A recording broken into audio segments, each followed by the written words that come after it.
வெண்டைக்காய் தயிர் மசாலா எப்படி செய்கிறதுன்னு பார்க்கலாம். 200 கிராம் வெண்டைக்காய் எடுத்து கழுவி கட் பண்ணி எடுத்து வச்சுக்கலாம். ஸ்டவ்வில் ஒரு கடாய் வச்சு 2 டேபிள் ஸ்பூன் எண்ணெய் ஊற்றி வெண்டைக்காயை வதக்கிக்கலாம்.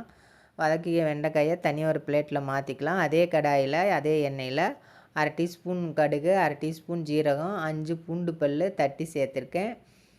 2 பச்சை மிளகாய், ஒரு பெரிய வெங்காயம்லாம் சேர்த்து வதக்கிக்கலாம். இப்போ நம்ம வதக்கி வச்ச வெண்டைக்காயில் 1/4 டீஸ்பூன் மிளகாய்த்தூள், 1/4 டீஸ்பூன் உப்பு சேர்த்து கலந்து எடுத்து வச்சுக்கலாம். வேறு ஒரு பவுல் எடுத்து அதில் கரம் மசாலா 1/2 ஸ்பூனு, 1 ஸ்பூன் மல்லித்தூள், மிளகாய்த்தூள் 1/2 டீஸ்பூன், ஆம்ச்சூர் பொடி 1/2 டீஸ்பூன், உப்பு 1 டீஸ்பூன், மஞ்சத்தூள் 1/4 டீஸ்பூன், தயிர் 1/2 கப்பு சேர்த்து கலந்து தனியாக எடுத்து வச்சுக்கலாம்.